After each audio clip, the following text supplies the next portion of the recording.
Welcome to All About Art. My name is Alexandra, and I'm an art historian, curator, and writer.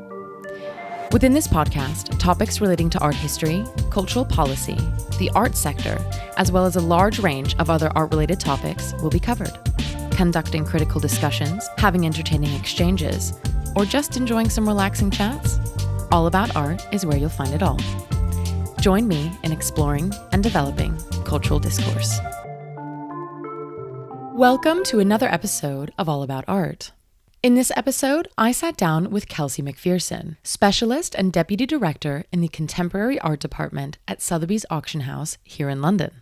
Listen on to hear me ask Kelsey, who relocated from New York to London earlier this year, how the auctions and markets differ in the two cities. We speak about her career path at the auction house and what her job entails. She gives advice to those wanting to pursue a career in art auctions, as well as those who might want to interview for an internship at Sotheby's. We discuss the current time of year, which is by far the busiest time in London due to Frieze Art Fair, and so much more. Thank you, Kelsey, for coming on the podcast.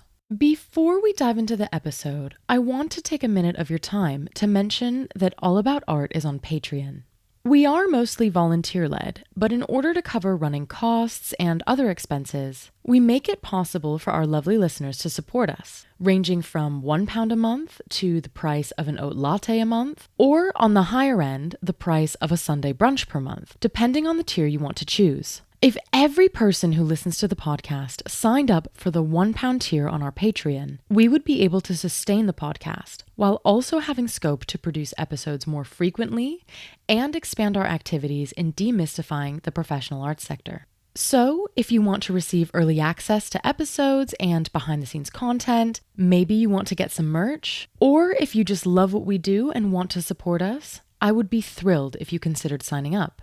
The link to the Patreon is in the show notes. Also, thank you to our sponsors at Synergy Associates, the art world tech gurus, for supporting this episode's production at their clubhouse on Pall Mall. You can find more about Synergy and their facilities in the show notes. And now, on to the interview. Welcome to the podcast, Kelsey. Thank you so much. Thank you for having me. To start us off, I would love for you to tell listeners about your background. You moved from the USA to the UK, having worked at Sotheby's in New York and now in London. Can you tell me more about that progression and also how you knew that you were interested in the arts as a career in the first place? That is a great question. I actually did not know that the art world existed until I embarked on this path a few years ago. I had studied art history in college and I loved it. I was a very academically minded kid. I loved art. I loved reading about art. I loved writing. That's probably my favorite part of my job now. But I really didn't know that you could do anything with art history besides become a professor. So when I finished college, I moved out to LA and became a Hollywood publicist. I was in the entertainment industry, which is a bit of a U-turn. But I realized after about a year or so that wasn't what I was going to love long term. And a friend of mine who knew that I had loved art history in college recommended that I read Breakfast at Sotheby's by Philip Hook, which is now one of my favorite books. But I have to tell you, it changed my life. I finished that book and literally quit my job and moved to London to come to the Sotheby's Institute, based entirely on how much I loved the picture he painted, if you'll pardon the pun, of this world. And from there, I spent a semester at the Sotheby's Institute here in London and was introduced to many of the people who are now my colleagues. But from there, I was set up with an interview in New York. I started at Sotheby's New York about 8 years ago now in our post-sale department, which I did for about a year before transitioning finally into contemporary art, which is what I was most interested in to begin with. Became an assistant working with several of our specialists, then worked my way up to a cataloger, first with our online sale team during lockdown when online sales were all that we were doing, and then quickly moved over to the evening sale team when Sotheby's introduced the new modern sale format where some traditionally contemporary artists were mixed in with more modern things. And because that sort of immediately post-war period was really my main interest, it was just so perfect for me to to join that team at that moment. And I have loved every minute of it ever since, worked my way up to specialist. And it was only in January of this year that I moved over to London, became a deputy director for the team here. I have wanted to be back in London ever since I last lived here. So it was really a dream come true. I love the team here. I love the kinds of artists that we work with. It's very much a coming home for me. You know, I because I had lived here before, it feels so familiar. The team here is so wonderful and supportive. And, I envision the rest of my career being here. Yeah. And you just mentioned you are a specialist and you're the deputy director in the contemporary art department. So for somebody listening who doesn't know how auction houses work, and for example, what the difference is between a day sale and an evening sale even, what does your job entail and what are your responsibilities? So just to clarify, am on the evening sale team, but I do obviously work with our day sale team as well. I have traditionally always been on the evening sale team just because that is where my area of focus lies. Those are the types of artists that I am most interested in and that I have the most experience with, are the ones that are traditionally sold in the evening sale. To clarify the difference, an evening sale is, generally speaking, a bit higher value than the day sale, but it's a bit more nuanced than that. It tends to be sort of the A-plus pictures by big name artists. That said, as collecting tastes evolve and collectors are more and more interested in art of our time, sometimes these are artists that no one has ever heard of or who have never been in an auction before at all, let alone in an evening sale. So the boundaries are always changing. We tried to make the evening sale things sort of one of a kind, special, really interesting artworks with provenance and exhibition and literature history that make them, really the best of the best or the most interesting of an artist's output. That's one of the things that I love about them. As I said, writing is probably my favorite part of my job. So one of the things I do is write essays. And so I get to do all of this research and I get to do a lot of reading and talking to experts and foundations and artist studios and learning as much as I can about these things that have such incredible histories. I think what a lot of people don't realize is that when you have evening sales and you have essays on these amazing works of art, these resources are made public. Like you can go on the website, and if you are interested in an artist or if you're researching, if you're a student, you can have access to all of that, to these essays that you write. Like they're not just like gate kept within Sotheby's. They are made very public. Yes, they're posted on our website essentially for all time. I was recently reading an essay that was written in the 90s, still on our website for goodness knows how long that's been there. I love that, looking at the archive. But yeah, my role as far as day-to-day is a lot of that. It's a lot of research. I work with a really wonderful team. We have a researcher who just started with us who's getting some more experience with how all of this works. But it's really from the ground up. When an object comes into Sotheby's, we literally physically inspect it. We look for labels. We look for maker's marks. We look for anything that tells us a story about it. From there, we can do a little bit of detective work. Was it in a museum show? Is there a label on it that would tell us a bit more about that? What galleries has it passed through? It's a lot of sort of chasing up leads. It's a lot of calling and emailing and trying to figure out how all these pieces fit together. And that type of detective work I find really fascinating. I can really dig my teeth into that. But I also love the very scholastic academic side, which is just writing an essay and diving into this artist practice. How does this painting fit into what they were trying to achieve? Or why is this work so important? Why is this on the cover of their monograph or not? And I just love being able to dissect those things with my colleagues and knowing that clients trust us to do this research and to ask us questions about why a work is important or why they should care about a certain artist. To me, it just feels so rewarding when you're able to share what makes an artist so wonderful with someone who may not have heard of them before. Yeah, I think what's really impressive about Sotheby's and something that, because, we were just chatting before we started recording that I used to work at Sotheby's in the bids department. And I remember when I was very green, fresh to the sector, and I was standing in an evening sale because I was ushering that evening. So I was on the client services team. And I was just standing there and I was bouncing up and down because of these masterpieces that I got to see. And I was in the room when Girl with the Balloon shredded and became, Love is in the Bin. And that was an amazing experience. Talk about once in a lifetime art world opportunity. Yeah. And there were just so many things like that. But I think, what I really loved was just because I don't want to sound like I'm bigging it up all too much, because there are a lot of problems with the art world. There's a lot of criticism about the art market. We can say it quite openly, but really working at Sotheby's was such a privilege because it is basically the world-class auction house. I mean, there's Sotheby's and there's Christie's. These are the two biggest auction houses in the world. And it's such an amazing thing to be able to work there, to be able to use the resources, to be able to also work with specialists who just have top-notch knowledge. I mean, some of my friends are specialists, at auction houses. And sometimes, I was recently with a friend at an exhibition and he specializes in modern art. And that's not really too much up my alley. And I was asking him, what's special about this? And he just went on a tangent and told me. And I was like, you've convinced me. So he did exactly what you were saying that you enjoy doing, is building that trust with somebody, telling them why something like this is important, why it's a part of history. And that's so fun. I also love the fast pace. I think that's exciting too. Yes, me too. No, I love that no 2 days are the same. We're actually on a catalog deadline for our October sales alongside Frieze right now.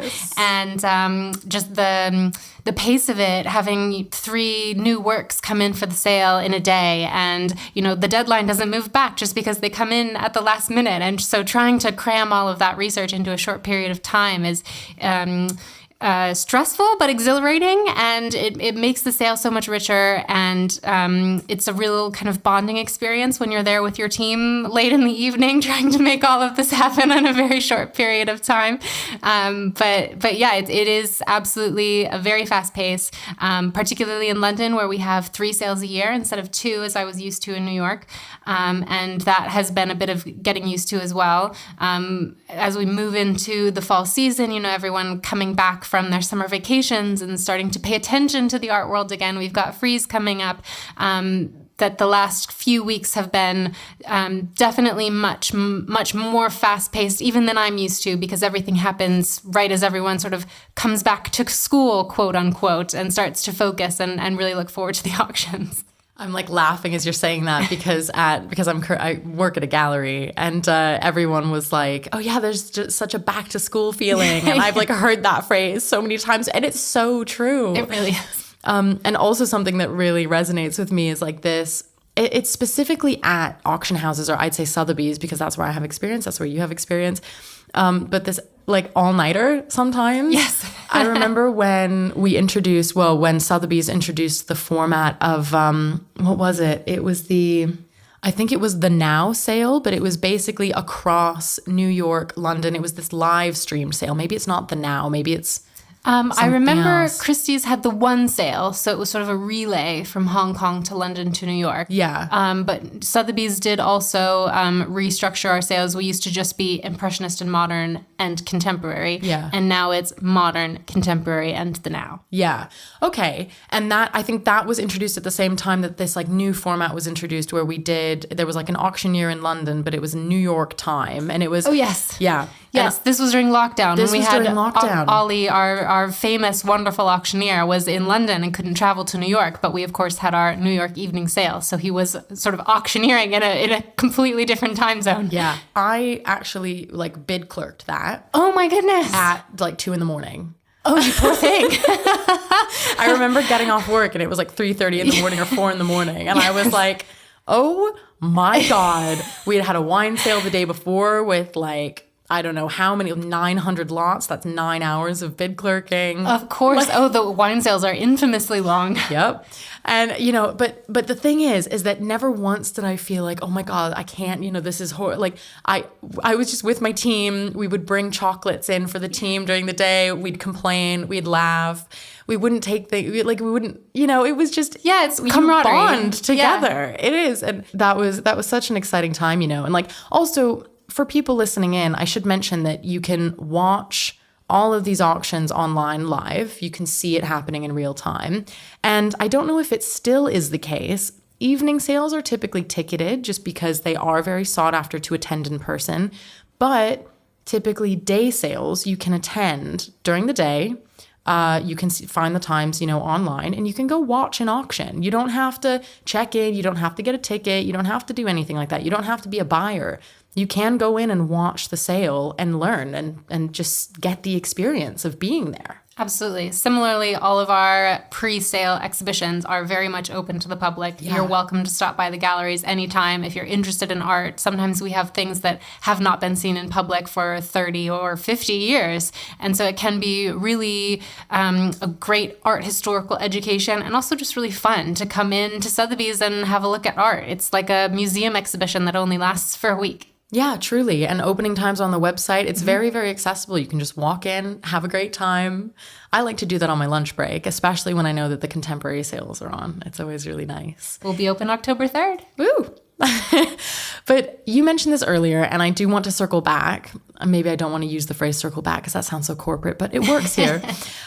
We are recording this episode to coincide with what may be the busiest time in the auction calendar here in London. So I am very grateful that you took the time this evening to sit down with me. The October auction season in London is probably the month where the contemporary department is under the most pressure, as you say, with catalog deadlines, new works coming in, etc. So can you speak more on what that looks like for you? And also, I know that this is your, first official year in London because you said you came in January, but can you also speak on potentially the broader London art landscape this time of year? Sure. As far as the first part of your question, the October sales and what that entails for me, really it's about It's not very different from any other sale in that it's still a lot of logistics. We're organizing everything that needs to come into the sale. It's putting together a lot order, which we like to try to tell a story with the kinds of things that we have, different connections between artists and periods and colors and styles. But we also need to make sure that as many people as possible are aware of these sales. So October is obviously falling in a very busy week for collectors, and everything is competing for attention. It's not just the auction houses. It's not just Frieze. It's gallery openings. It's museum openings. There's a lot happening, and it can be tough to break through. So a lot of what we're focused on right now is how can we break through? We are focusing very much on social media at Sotheby's and how we can tell those stories in a new and engaging way. That means for me and my team that we're preparing a lot of things a lot earlier than we would normally be doing, trying to really tease out the narratives around some of the most exciting things that we have in the sale and finding new ways to engage with people. Last season, I actually did a TikTok video for a painting that we had in our June sale. TikTok was very new to me. I'm a bit of a social media Luddite, so that was actually really fun to get to see how that process works. What did you do on the TikTok? You didn't do a dance, though. I didn't do a dance. I tried to keep it on the academic side. It was for a Lucy Bull painting that was inspired by a No Doubt song that I actually had a personal connection to, and I spoke about that in the video. It was a bit on the fly. I happened to mention that the song it was inspired by, it was called Spiderwebs by No Doubt, was actually the outgoing message on my voicemail back when voicemail was a thing in the early 2000s on my cell phone. And that made it into the final TikTok, which I was not anticipating when I was trying to be very academic. I'm so going to go back and watch that now. That is great. That is great. But those are the kinds of things that we're trying to do, is reach a new audience by teasing out those personal narratives and find new ways to bring people's attention to our sale as opposed to anything else in the season. And the second part of your question was about the broader art landscape in London. The broader art landscape in London. Yeah. And as I mentioned, there's a lot going on in October. There are a lot of exhibitions, there are a lot of gallery openings.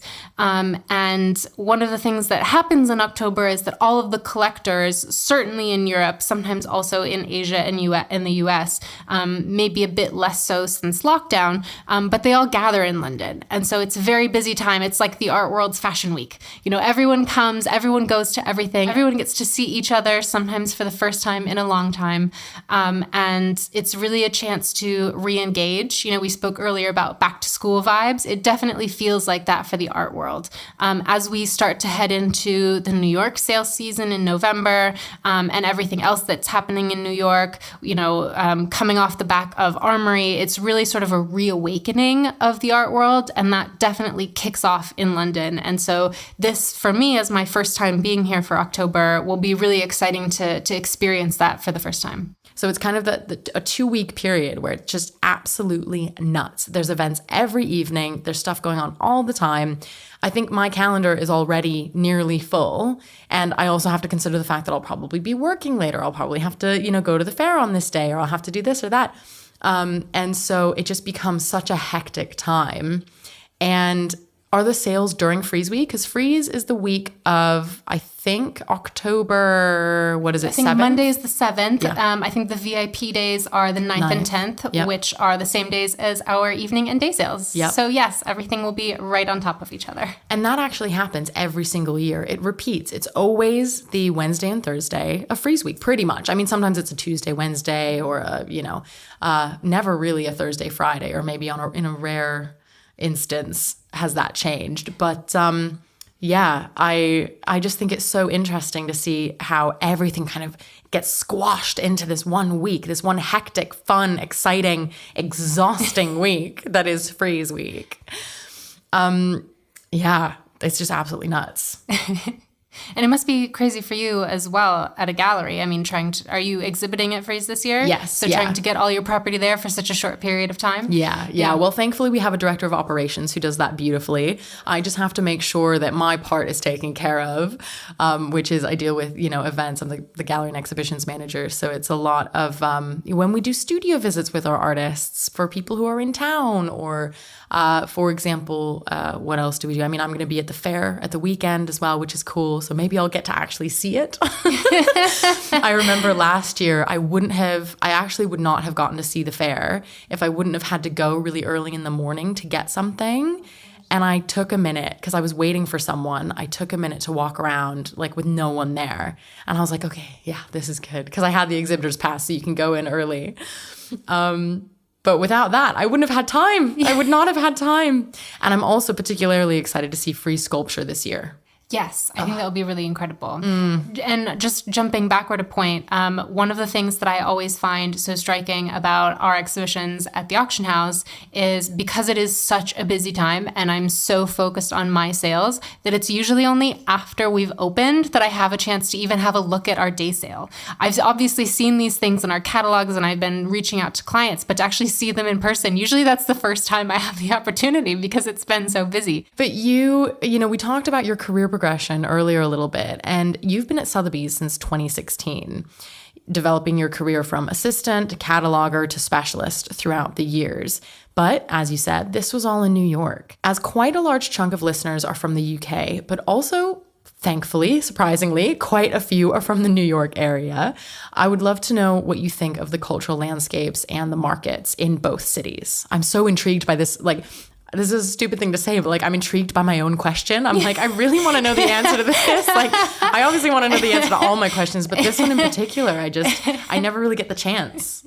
Yeah, no, I mean, as I said, I had lived in London before, and London has always felt so much more like home to me. So it has really felt very comfortable and very familiar to be back here. But at the same time, the art world here is different, and trying to adjust to the way that we do things and the way that timing works and the way that collectors work.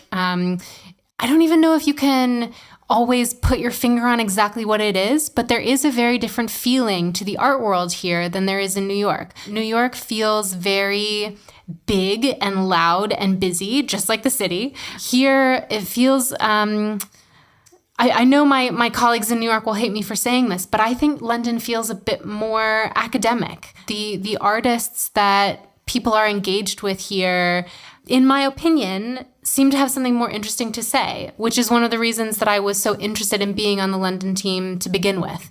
A lot of the American artists that get sold in American sales are very familiar to that audience, which is why they're sold there. A lot of the European artists who get sold in London are familiar to European buyers, and that's why they're sold there.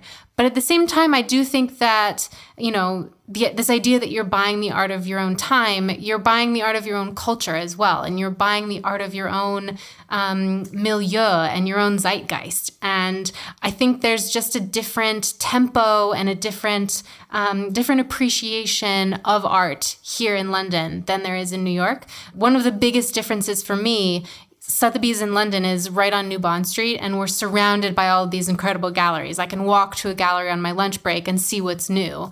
In New York, I love Sotheby's galleries on York Avenue. However, they're quite far away from Chelsea and where all of the galleries are. So it really takes a lot more effort to go and engage with what's new and interesting downtown.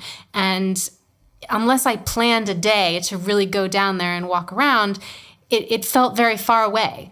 And I felt less plugged into what was going on in the city than I do in London. And maybe that's part of what I'm experiencing here, that it just feels so much more tangible and much more part of my day-to-day life than it did in New York, where I was so focused on the auctions. I was so focused on Sotheby's. Even taking a taxi to Christie's was like an hour's trek. So it's just... Oh my God, and here we're like 10 minutes down the road walking. Exactly. So it just feels, bigger. It feels more momentous to make that trip. It feels like everything just has more weight to it in New York. But I don't mean that in a bad way. I just mean that it has a different feeling. I'm trying to express something that I am still feeling through in this city, and I'm not sure if I'm doing a very good job of articulating it. I think you are, but as you know, I think a lot of Americans or Americans who live in Europe will kind of understand what you're getting at, because as someone who's half American, half Austrian, and having lived in, both cities, I mean, I'm from Seattle, so it's very different to New York, but I think that I really do understand what you're getting at when it comes to even the effort of going somewhere and kind of the weight that you put on certain tasks or certain things. It's a very different prioritization, I think, in terms of a mindset as well. Not necessarily like in a good or bad way, as you say, just different. It's a different way of thinking to a certain extent. You've articulated that much better than I did. No, I didn't. It's probably just as abstract, and like listeners are probably like, what are you guys talking about? And we're like, yeah, we get it. I do feel, and again, this isn't a value judgment, but I do feel like the New York art world is more commercial. There are bigger prices in those auctions. There are bigger stakes. It gets more press. And I do feel like that those vast sums of money that are exchanged for artworks that many people believe should be freely available to everyone, it does change the way you think about what you're doing every day. And London is absolutely a major art hub, and we absolutely have crazy big prices. I mean, I think it was last year we had the incredible Gustav Klimt that sold for a record price, the most expensive artwork ever sold in Europe. So it's not to say that doesn't happen here. It's just... it's for a Klimt and not for a Basquiat. It's exactly. It's more historically leaning We've than got it the is Austrians to over here. Exactly. Just saying. It's just the New York art world feels more monetary than it does here. Here it feels more scholastic. Yeah. If that's an oversimplified way to say it, but that's been my first impression. Yeah. I mean, I can totally understand that. And like, I think because I'm American, I can say it, but like, look at American culture versus, British culture. And And that's also, though, like not necessarily always a bad thing. There are a lot of positive things that go into, making sure that artists can thrive in their careers. Also financially, it is important. But also, we could go on and on and on and maybe turn the mics off for a further discussion on that.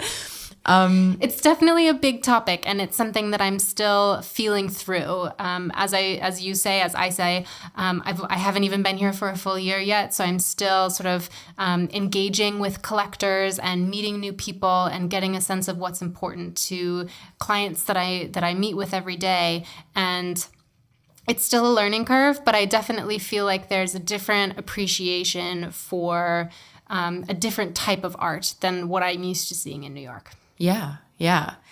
I have a question about jobs at Sotheby's. I know that internships in the contemporary department of any auction house, but very much so at Sotheby's, are highly, highly sought after. If someone listening in would be interested in a career in an auction house and maybe looking out for those internship opportunities, because I know that you guys have an internship scheme and all of that, what would be a tip that you could give them? That is a great question. I think, well, first of all, I would say, look at me. I did not have an internship at Sotheby's, and I did not even know that Sotheby's existed when I was at internship age. So it is very much still possible to find a wonderful and fulfilling career in the art world, even if you don't get that internship. Preach. I think that's going to be our slogan. Thank you. We can end that there. Thank you. But if you are aware of the internships, if that is something that you're interested in, my best advice would be to do as much research as you can before the interview, before you apply, before you even decide that that's what you want to do. I think having interviewed several people for internship positions, more than several, one of the things that I noticed the most is they're all so excited about the possibility of working at Sotheby's. They all have some kind of art historical background. They all are willing to work the long, hard hours and already have great knowledge of these artists. But many of them don't have as much knowledge of what actually happens at Sotheby's as I've felt like I did coming into my first interview. Many of them don't know who Ollie Barker is. Many of them don't know when our sales take place. Many of them have never looked at a catalog, even online. And I think if you're really interested in the art world and you're interested in auction houses, know who you're going to be talking to, know what the kinds of roles are, know who the power players are. These are all things that it's really easy to do research on without having any background in the art world. It's so easy to go on our website and see who Alex Branchik is, the head of contemporary department for Europe. It's so easy to watch an old auction and get a sense of the pace and who Ollie is and who the players on the phones are. It's so easy to log into ArtNet and see who the major collectors are. And I think going that extra mile makes a huge difference to the people who are interviewing you, to know that you are genuinely interested, not just in art in general, but in the auction houses in particular. That said, should you be lucky enough to get the internship, one of the things that really makes the biggest difference is the ability to be proactive, to ask for projects, to say yes to things, to be interested in things that are probably grunt work. That's why we have interns, but that actually do teach you more than you think that they will. One of the biggest tasks that we depend on our interns to do is what we call book checks. So going through all of the books and looking for a certain painting by an artist to make sure we capture all of the places that it's been referenced in literature. And for me as an assistant, that was one of the first tasks that I was given. And I found it so useful to really get a sense of an artist's entire output and to get a feel for what is real and what isn't real, and what's a good painting and what's not a good painting. Why does this painting come up in all the books, and why is this painting that I'm looking for not published anywhere? And that really starts to build your eye. But I will say that it does make a difference when you have that really strong work ethic and are willing to put in the time to do hard work. You're afraid as an intern that you're going to be annoying someone or that they don't have time to answer all of these questions. Yeah. But genuinely, even if they seem annoyed in the moment, they will think of you afterward for any project. The fact that you took the time and effort to be proactive and to go above and beyond, like to reread whatever it was that you just wrote to check for typos or to double check something before handing it in, or, really squeezing every last drop out of every opportunity that you're given makes such a huge difference. And that's who we end up hiring back for associates, for assistants, for catalogers, is the interns who went the extra mile. Yeah. And I think that might be the crux of it, is that people don't want to annoy other people, but actually being very like, hey, can I do this? Can I help with this? And asking questions is not, maybe I shouldn't say asking questions. It's more offering. Yes. Because asking questions at the same time, sometimes it's like, oh, well, why don't you think a bit further? And like, I'm more than happy to always help with that thought process of like, okay, so what would happen in this situation? What do you think we should do? And that's always really cool to see how minds work and how different people would handle a different situation.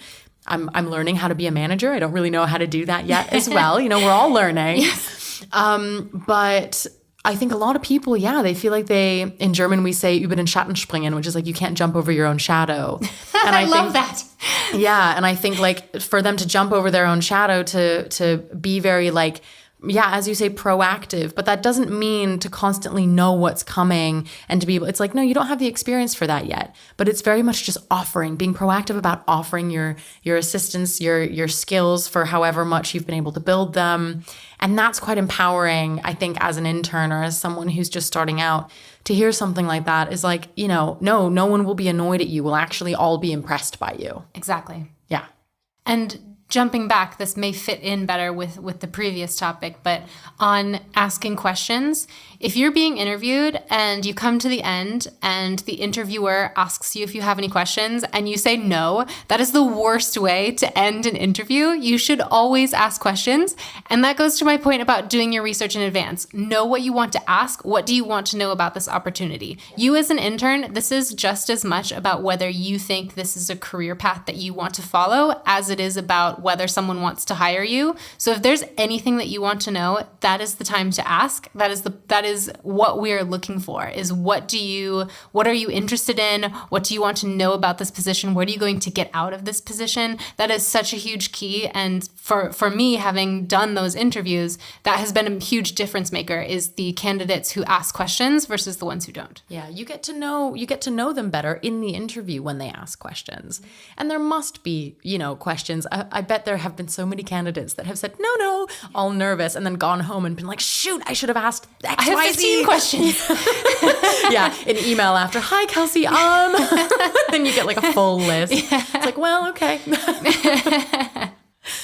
I have one final question for you, and it's a question that I like to ask all of my guests on All About Art to round up the episode. If you could pick one artist from art history to have dinner with, who would it be and why? Well, I feel like my immediate answer would have to be my triumvirate of favorite artists, which is Yves Klein, Lucio Fontana, and Cy Twombly. One of the reasons I love being in London is that we offer those artists much more often than we do in New York.